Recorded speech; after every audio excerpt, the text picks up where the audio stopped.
Vous écoutez La Voix de l'Espérance, une émission qui vous apporte paix, joie, confiance et espérance.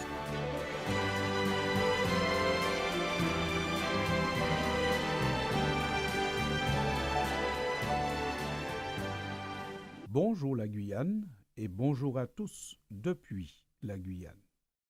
Pourrait-il arriver que votre maison devienne un piège pour vous-même?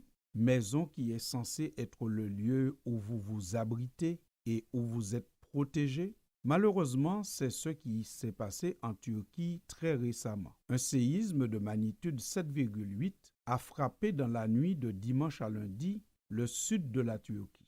Depuis, le bilan ne cesse de s'alourdir. Le séisme a secoué la Turquie et la Syrie en même temps. Il a fait plus de 15 000 morts et près de 55 000 blessés selon les bilans publiés par les autorités le mercredi 8 février. Heureusement, il y a environ 5 300 secouristes qui sont arrivés de l'étranger pour porter secours à toutes les victimes et aider les autorités dans cette situation catastrophique. Parmi les organisations sur place, on retrouve notamment l'Agence adventiste d'aide au développement et au secours, appelée couramment ADRA. 48 heures après les premières secousses, des personnes ont été secourues et nous pouvons dire merci Seigneur.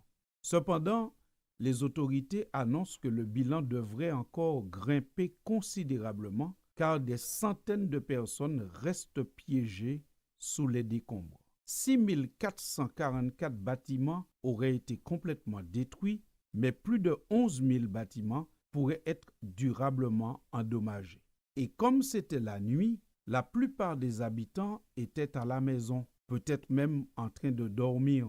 La maison qui est censée être le lieu de refuge, le lieu où on s'abrite des intempéries, le lieu où on est protégé des agressions extérieures, est devenu un piège pour ses occupants. Il est donc facile de dire en cette situation que vivre ici-bas sur cette terre est de plus en plus compliqué car il n'y a pas un seul endroit où on se sent définitivement en sécurité.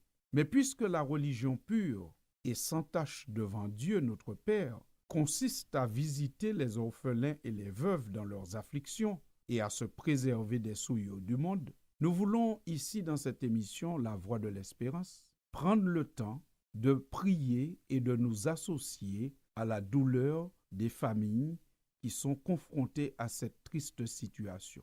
Il est vrai que nous ne pouvons pas les visiter. Il est vrai que nous ne pouvons pas être auprès d'eux pour leur donner la main. Mais nous pouvons, par le biais d'un organisme que nous aurons choisi, leur envoyer de l'aide et du secours, car c'est la marque du chrétien que de penser à ceux qui sont dans la douleur, dans la souffrance, ceux qui sont victimes de catastrophes naturelles pour leur porter du secours. En plus de prier pour les victimes et pour les familles endeuillées, nous voulons aussi, dans cette émission, donner un peu d'espérance. Parce que le but de la religion, non seulement c'est de consoler, de soutenir ceux qui sont dans l'affliction, mais c'est aussi donner un peu d'espérance. Décrivant son ministère dans l'épître qu'il adresse à Tite, l'apôtre Paul déclare « Si je suis apôtre, c'est aussi pour qu'il possède l'espérance de la vie éternelle. Dieu ne ment pas, il nous a promis cette vie de toute éternité. » L'apôtre ici se présente comme un porteur d'espérance. Le chrétien est un porteur d'espérance parce que Dieu dit au monde et à chacun de nous qui souffre en ce moment, un jour, vos souffrances finiront. Car la souffrance n'est pas le fait de Dieu. Même la nature nous apporte des tourments. Tout cela parce que la nature même a été affectée par le péché. L'apôtre Paul encore, lui, déclare dans l'épître aux Romains au chapitre 8, « La création entière attend avec impatience le moment où Dieu révélera ses enfants. Car la création est tombée sous le pouvoir de force qui ne mène à rien, non parce qu'elle l'a voulu elle-même, mais à cause de celui qui l'y a mise. Il y a toutefois une espérance, c'est que la création elle-même sera libérée un jour du pouvoir destructeur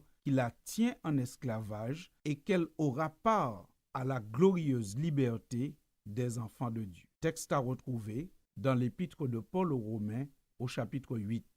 Ainsi donc, nous voyons que la création, la nature, est devenue agressive avec l'homme, non parce qu'elle l'a voulu elle-même, mais parce qu'elle a été plongée dans cette situation et dans cette atmosphère, parce que le péché a été introduit dans le monde, d'abord par le diable et ensuite par les hommes qui ont accepté ses idées, et que même la création, à cause du péché, est devenue agressive et est en souffrance, et elle soupire après une délivrance que Dieu lui accordera lorsque Jésus reviendra dans sa gloire pour ses enfants. C'est ainsi que la religion, pure et sans tache, soutient ceux qui souffrent, mais apporte une espérance. Nous croyons qu'un jour, le mal finira sous toutes ses formes. C'est ainsi que le prophète Ésaïe, dans son livre, parle de l'espérance chrétienne en disant « Un jour viendra où on n'entendra plus parler de violence dans ton pays, ni de ruines et de désastres à l'intérieur de tes frontières.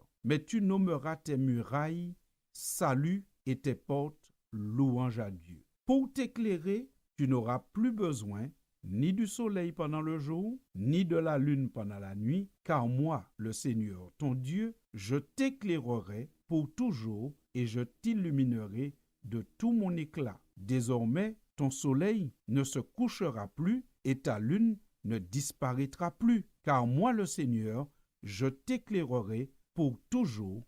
Ce sera la fin de ton deuil. » Fin de citation.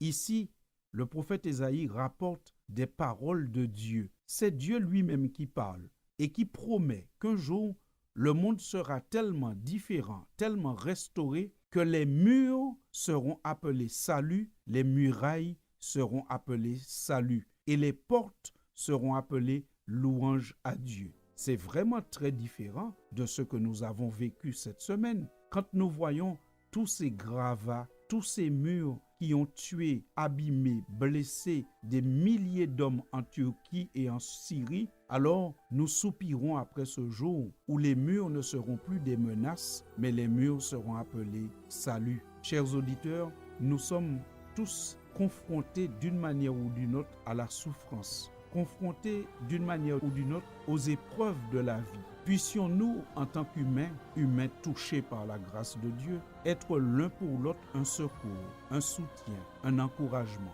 Et puissions-nous nourrir cette espérance qu'un jour, le deuil finira. C'est la parole du Seigneur que le prophète Ésaïe nous a rapportée en ce jour. À très bientôt, chers auditeurs, et persévérons dans l'espérance. Si tu tiens bien sa main, tout au bout du tunnel, tu le verras. Si tu suis son chemin, il te tiendra la main. Non, ne crains rien. Dans ta souffrance, Dieu veut te parler. Suis-je pas Dieu?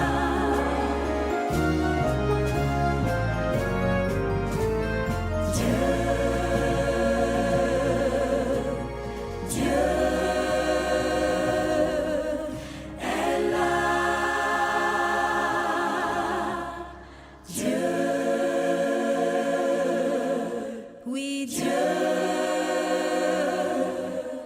est là. Dieu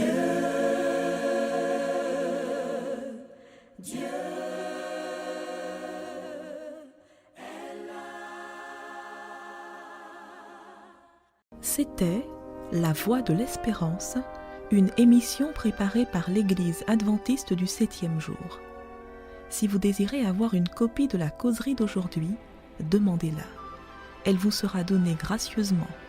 Écrivez à La Voix de l'Espérance, boîte postale 169 97 324, Cayenne, CEDEX. ou téléphonez au 0594 25 64 26. Merci chers auditeurs et à bientôt.